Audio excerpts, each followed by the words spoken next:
Я нацистът Югослав. Mi smo more krvi prolili za bratstvo i jedinstvo naših naroda. Građani, agresija je završena. Mir je nadvladao. Hoće gospodin Karadžić više niko, neće više niko možda u Srpsku. Republika Hrvatska proglašuje. Nemojte da mislite da nećete odvesti Bosnu i Hercegovinu u pakao. Takže ahojte milí poslucháči pri ďalšom dieli Balkánskych kroník, ja som Vojto, so mnou je tu aj Jakub. Ahoj Vojto, veľmi rád ťa vidím. Máme teraz také podcastové obdobie, že striedame anglický jazyk, slovenský jazyk, tak aby sme zaplnili vždy každý pondelok nejakou našou časťou, aby ste sa veľmi necítili byť opustení Balkánom. Tak máme to teraz takú všeho chuť a dneska už ste asi pochopili, bude to po slovensky. Áno, pokračujeme v našej tretej sérii. Ak viete po anglicky, určite si vypočujte, sú tam zaujímaví hostia, je to vlastne balkánske interview, je tam Jakub a vždy má zaujímavého hostia, vždy na inú tému, takže určite odporúčam si vypočuť aj tie anglické diely. Áno, tam sme už mali Kosovo, mali sme protesty v Srbsku, ďalšia v poradí bude o Albánsku a nedávnych parlamentných voľbách a zároveň o osobe Ediho Ramu, takého najvýraznejšieho albánskeho politika súčasnosti a čakajú nás aj ďalšie zaujímavosti. Chystám sa do Bosny a Hercegoviny, takže verím, že tam nahrám niečo zaujímavé. Teraz bude 30. výročie Daytonskej mierovej zmluvy. Tak určite bude o čom sa rozprávať. Tak to je taká udička, že čo vás môže navnadiť a dneska sa pripravujeme na... Minule sme skončili s vojnou v Chorvátsku a teraz by sme mali po správnosti pokračovať s vojnou v Bosne a Hercegovine, ale my sme sa rozhodli, že medzi tým ešte zaradíme jednu časť a to bude o juhoslovanskej armáde, o jej výzbroji, veľkosti a technike, ktorú používala tak v priebehu svojej 50-ročnej existencie a nasadenie, ktoré mala. Dobre, tak Jakub, začneme. Povedzme si niečo o juhoslovanskej armáde ešte pred pádom starého režimu. Tak poďme teda úplne hneď na začiatok a to je názov, myslím, že formálny názov je Juhoslovanská národná armáda alebo ľudová armáda, lebo však bola to socialistická krajina, tak všetko bolo ľudové, takže skrátku mala JNA aj po slovensky aj v miestnom jazyku. Má jednoznačné počiatky, ona vznikla z toho Titovho partizánskeho hnutia z roku 1944 a vlastne sa preklenula po vzniku juhoslovanskej štátnosti do Národnej armády socialistického štátu Juhoslávie. Nebolo to úplne také jednoduché, lebo neboli ani jednoduché vzťahy Juhoslávie a Sovietskeho zväzu. Lebo hneď v 50. rokoch sa narazil na problém, že ako sa bude formovať ten východný blok, teda v prípade Juhoslávie ten juhovýchodný. Sovieti chceli mať veľký vplyv na juhoslovanské štáty, ale nevyšlo to úplne podľa ich predstav, došlo tam ku konfliktu, teda Tito mal silnú vlastnú predstavu, osobnosť, toto sme inak rozoberali aj v časti o Juhoslávii, o týchto treniciach, ale teda dôležitý bod bol ten, že Juhoslávia si vybojovala nezávislosť od fašistov, vybojovali si ju sami. Nedošlo tam ku intervencii sovietských armád, ale vybojovali si to sami. To znamená, že po vojne nemali sovietské velenie, ani nedošlo ku nejakej sovietskej revolúcii, ani k nainštalovaniu sovietskeho režimu. Vlastne oni si celú dobu vládli sami a tomu sa aj prispôsobila tá juhoslovanská ľudová armáda. Áno, a poďme si porovnať armády východného bloku veľkosťou a výzbrojou. Samozrejme na prvom mieste bol armáda Sovietskeho zväzu a ako to ďalej pokračovalo? Áno, armáda Sovietskeho zväzu, ktorá mala teda veľmi silnú obrannú alianciu v podobe Varšavskej zmluvy, kde patrilo aj Československo. Bola teda sformovaná na ochranu toho sovietskeho sféry záujmu a nespadala tam Juhoslávia, ale patrilo tam napríklad Albánsko, aj Bulharsko. Teda niektoré krajiny z Balkánu áno, ale tie juhoslovanské nie. Silovo krajiny Varšavské zmluvy boli na papiere silnejšie, ale oni nemali jednoznačné vlastné velenie. Všetko vlastne podliehalo Sovietskému zväzu. To vrcholné velenie a to naozaj na politiku naozaj hrali Sovieti prim. Čo sa týka počtov techniky, počtov mužov a samozrejme jadrovej výzbroje, veď Sovietsky zväz mal veľké množstvo jadrových zbraní, najväčšie na svete vtedy a boli aj presúvané v rámci toho východného bloku, ale Juhoslávia teda nemala nikdy vlastné jadrové zbrane. Čo je teda dosť veľký rozdiel a samozrejme aj v počte lietadiel a nemohli sa rovnať so Sovietským zväzom a Varšavskou zmluvou a ono sa tak už dneska vníma, že celý ten východný blok bol akoby príprava na vojnu alebo obrana proti NATO, ale doktrína tej juhoslovanskej armády bola nie len obrana prípadnej hrozby od krajín NATO alebo západu USA, ale aj Varšavskej zmluvy. Oni počítali s týmito dvomi eventualitami a práve v tých 50. rokoch minulého storočia to nebolo také jednoznačné, že kam bude Juhoslávia patriť. Nakoniec bola členom a zakladajúcim členom hnutia nezávislých štátov, takže nepatrili ani na jednu stranu toho bipolárneho sveta, ale hľadali si takú vlastnú cestu. Oni prijali Marshallov plán a dostali aj veľkú technickú pomoc, veľa výzbroje Američanov. Oni mali americké tanky, mali naozaj opredené transportéry, zbrane. Tej juhoslovanskej armády z 50. rokoch boli americké. Potom boli nadviazané viaceré spolupráce skôr so Sovietmi a od nich sa niečo nakúpilo, ale zasa keďže neboli členom Varšavskej zmluvy, tak neodoberali to povedzme lacno alebo nemohli vyrábať niektoré veci v licencii alebo iba v obmedzenom množstve a často to dopadlo tak, že Juhoslovania k čomu sa dostali, tak to okopčili. Mali výborné vlastné strojárstvo, ťažký priemysel a vyrábali si veľa vojenskej techniky sami. Keď porovnáme juhoslovanskú armádu napríklad s tou československou, tak aký tam bol rozdiel a ktorá armáda by bola v boji silnejšia a vyhrala by? Toto bolo zaujímavé urobiť takéto vojenské hry, že postaviť ich voči sebe, nedá sa porovnávať československá ľudová armáda proti tej juhoslovanskej, umlátili by nás určite. Už len tie počty, myslím, že je to 3:1 by bolo v tej dobe a aj tá nepružnosť, teda československé velenie podliehalo nutne tomu sovietskému v rámci nejakých dohôd a tak teoreticky môžeme povedať, že tak Sovieti by prišli asi na pomoc, alebo Varšavská zmluva, keby juhoslovanská armáda prešla všetkými tými krajinami medzi nami a pustila sa do Československa, alebo naopak, ale asi Juhoslovania boli niekde ďalej. A môžeme hovoriť o tom, že juhoslovanská armáda bola druhá najsilnejšia po sovietskej mimo Varšavskej zmluvy, keď zoberieme len jednotlivé krajiny. Existuje štatistika, hovorí sa o nej, ja som ju nenašiel, ale že juhoslovanská armáda bola štvrtá najsilnejšia, čo sa týka výzbroje, taktiky, plánov, velenia a schopnosti sa mobilizovať na svete. Že naozaj to bola veľká sila, keď porovnáme že tak prvé bolo USA tá spolu s NATO, potom bol Sovietský zväz a Varšavská zmluva, číslo 3 strelím asi Čína a vraj Juhoslávia bola štvrtá. Nenašiel som detaily, ale išlo o v skutku silnú, možno na papieri, lebo nebolo to nikdy overené v nejakom konkrétnom strete. Oni mali veľa treníc, napríklad so susedným Albánskom, zo začiatku teda, keď sa ešte tie hranice formovali, tak so susedmi, ale nikdy nebola táto armáda otestovaná voči nejakej inej armáde rovnakej sily alebo konceptu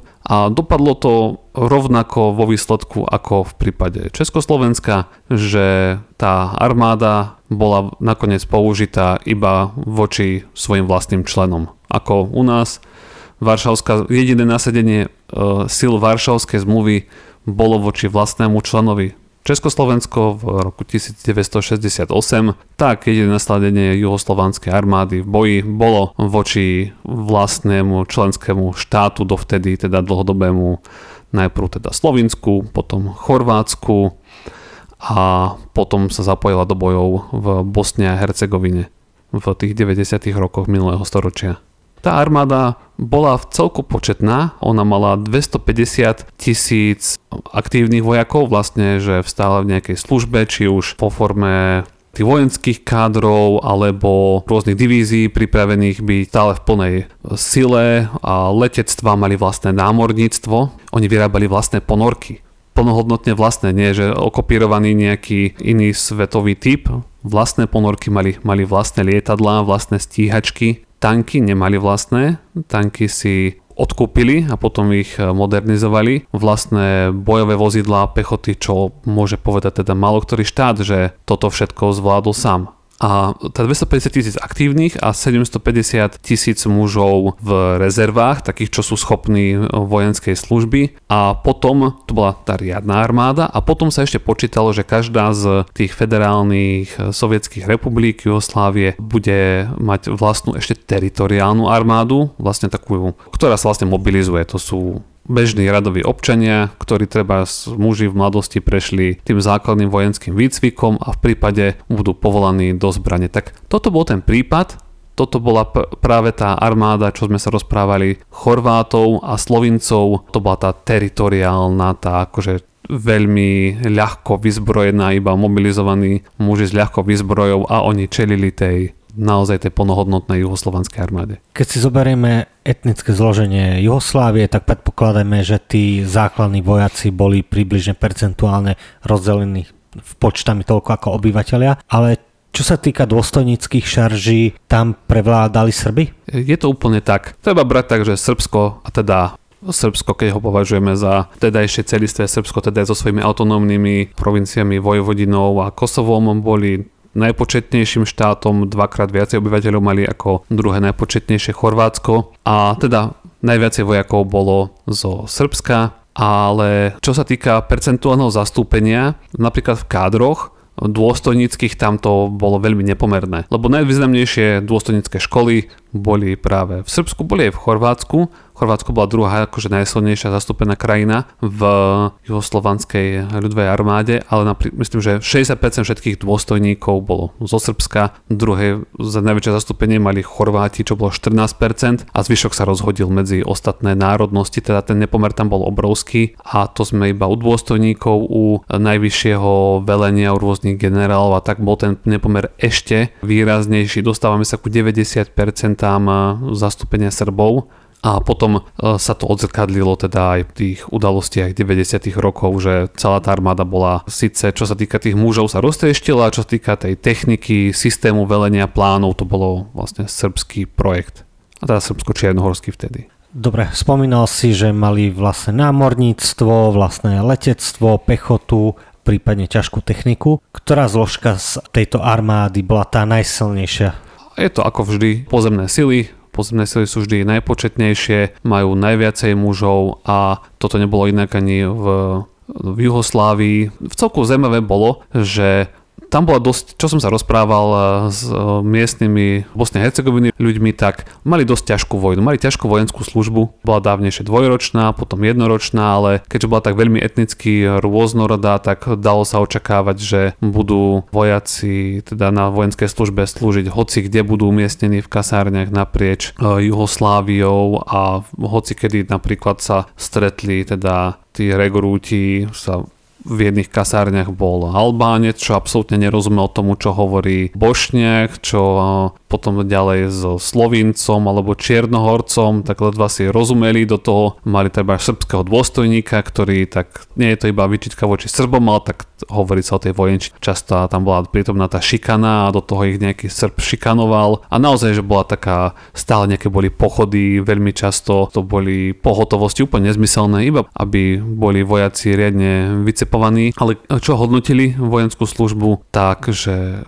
síce bola prítomná akože nervozita, ale oni veľa strieľali, veľa sa zakopávali, veľa pochodov. Bola to armáda naozaj, že organizovaná, pripravená na boj. Čo napríklad, čo som počúval príbehy z tej československej, tak tie príbehy sú úplne iné, že my sme boli skôr taká tá papierová armáda. Rád si počujem názory iných ľudí, aj tých, čo boli na vojne. Ja som si nezažil. To možno nejaká vec, čo sa dá dobre rozoberať potom v komentároch, alebo nejaké zážitky. A teda Juhoslovania mali tento dojem, že mali tvrdú vojnu a neboli iba armáda na smiech.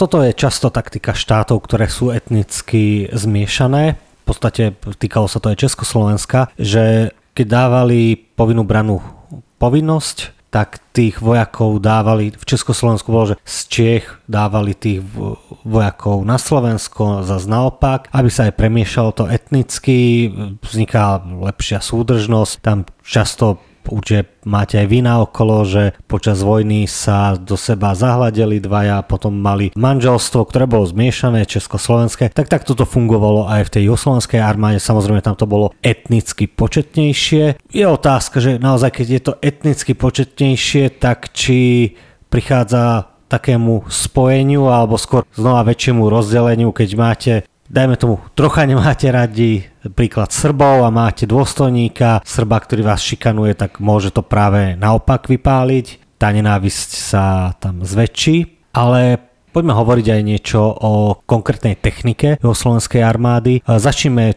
tou ťažkou technikou a tankami.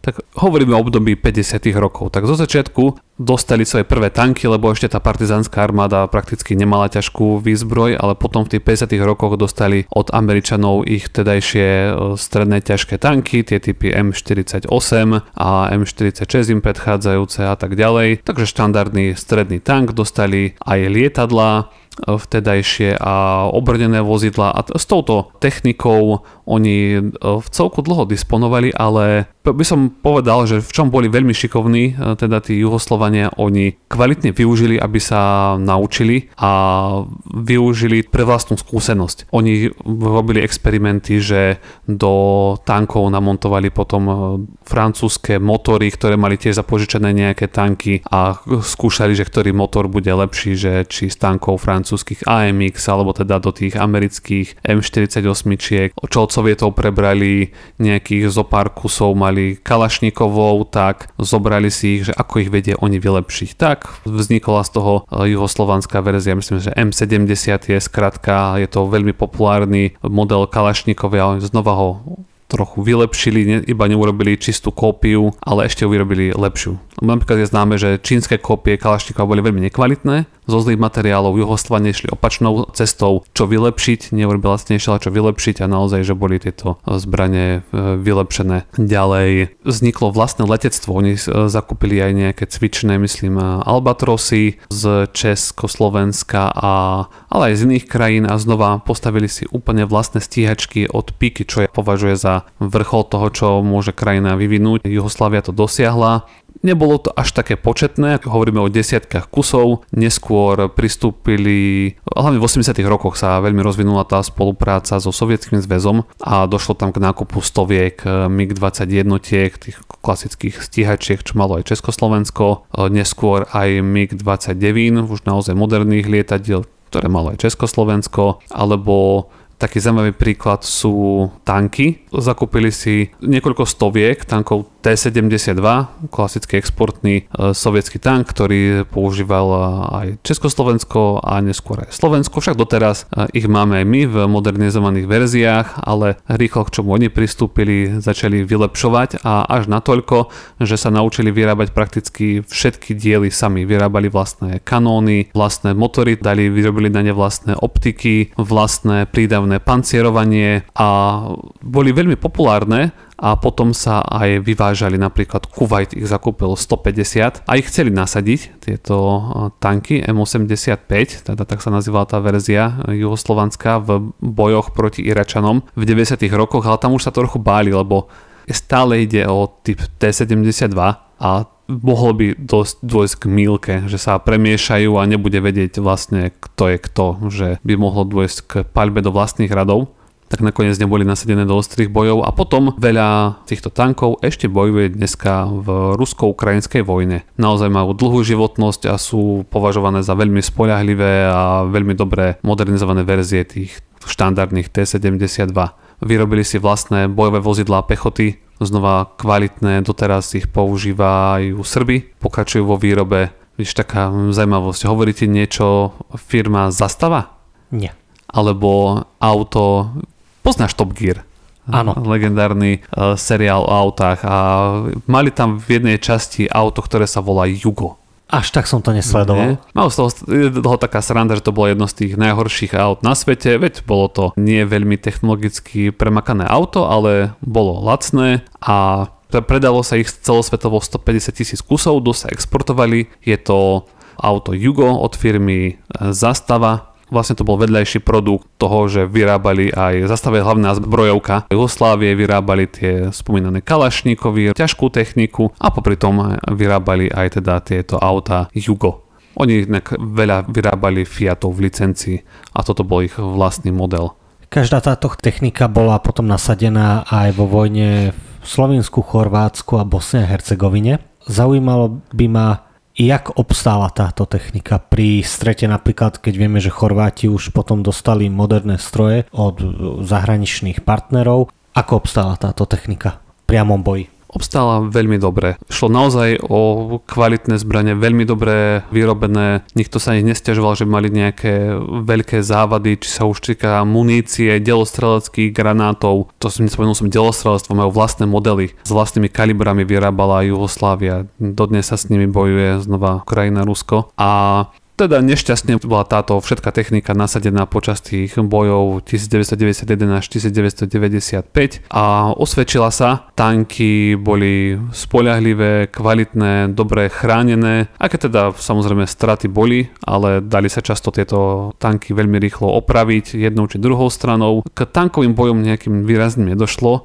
Tých zopár, čo bolo, tak sa vraj stretli tie modernizované T-72 s chorvátskymi T-55, lebo Chorváti mali teda prístup iba k zastaralejšej technike, nie k modernejšej. Vraj boli nasadené T-34, teda ešte z druhej svetovej vojny a teda samozrejme obstáli tie moderné tanky oveľa lepšie ako tie staré. A hodne bolo nasadené letectvo, znova boli to spoľahlivé stroje bez nejakých väčších problémov a slávne teda juhoslovanská technika zostrelila F-117, síce už neskôr, ale teda ich radary a protilietadlové strely vedeli zamerať aj americké neviditeľné stíhačky, čo iba svedčí znova o kvalite tamojšej zbrojárenskej výroby. Áno, práve na toto som chcel nadviazať počas operácie NATO, keď bola bombardovaná Jugoslávia. Vieš mi povedať, ako je možné, že tie protilietadlové raketové systémy v podstate zostrelili iba, tuším, jednu stíhačku a vďaka čomu Američania dokázali utekať pred týmito obrannými systémami? To bombardovanie Jugoslávie, o ktorom máme vlastnú časť, ak chcete detaily, tak odporúčam túto časť skôr sa zamerať, ale tam tie sily NATO mali nekonečnú prevahu, akože obrovskú. Na každý stroj, čo mohlo nasadiť Srbsko, pripadalo 100 stíhačiek, či koľko NATO oveľa modernejších, tak tam sa to nedalo prakticky porovnávať a došlo k zostrelom viacerých strojov Srbska, ľahkých stíhačiek a veľa bolo zničených na zemi. Podarilo sa zostreliť aj nejaké stroje NATO, teda hlavne tie pechotné, ľahké zbrane, či už teda guľometné alebo kanóny a protilietadlové strely. Zostrelili niekoľko stíhačiek, ale teda neúspešnejší bol ten zostrel F-117. Tam bola ale chyba tých pilotov, veliteľov, že vlastne oni veľmi podcenili vtedy Srbov, že oni keď bombardovali Belehrad, tak vždy nalietavali vlastne po tej istej trajektórii, z toho istého miesta vzlietali a vedeli Srbi určiť, že kedy sa odmaskuje tá F-117, keď otvorí bombovnicu a vypustí ten svoj smrtiaci náklad, tak oni vedeli, že vtedy sa odkryje a presne na to čakali a vedeli, že kade sa bude pohybovať a na to si počkali a zostrelili ich. Takže ide skôr o prípad tej schopnosti tých vojakov na zemi. Dobre, to bola juhoslovanská armáda. Veľkú časť tej techniky potom prevzali Srbi, keď vzniklo už Srbsko a rozdelilo sa najprv, keď sa odpojili Chorváti, Macedónci a tak, a potom na konci, keď Čierna Hora sa odpojila. A tá technika funguje dodnes, alebo je už tak zastaralá, že iba je niekde odstavená, alebo sa to Srbi snažia modernizovať? A ako vyzerá vlastne dnešná srbská armáda? Srbi, veľkú časť, veľa techník sa predalo, nejaká zostala aj v tých jednotlivých federálnych štátoch, ktoré sa potom otrhli. Oni ich potom tiež buď držali v skladoch, alebo ich modernizovali, potom ich popredávali, alebo ich dodneska držia ešte možno v nejakých, ale tak už sa bavíme predsa len o zastaralej technike, už je to uplynulo veľa rokov. A Srbi samozrejme modernizovali. Síce napríklad tie tanky majú stále tie isté, stále ich nejako vylepšujú, ale kúpili nové protilietadlové systémy, kupujú tým srbským štýlom, že sú so všetkými za dobré stále v duchu tej Juhoslávie, že sú neprikláňajú sa k nejakej strane bipolárneho sveta, ale nakupujú aj od Američanov, aj od Nemcov, aj od Číňanov, aj od Rusov a najnovšie veľa aj od Turkov. Takže je to naozaj taká zaujímavá zmes, čo majú. Srbi majú čínske stíhačky, sovietské ešte stíhačky. Snažia sa držať krok, ale takéto krajina, čo má 6 miliónov obyvateľov, nemá obrovský rozpočet, tak musia sa držať v nejakých tých hraniciach. Tam ešte sa vrátim k 1992, keď sa postupne sa rozpadávala Juhoslávia a tá technika zostávala v jednotlivých štátoch alebo sa stiahovala do Srbska, tak najviacej jej zostalo vtedy v Bosne a Hercegovine, keď vznikla Republika Srbská, tak juhoslovanská armáda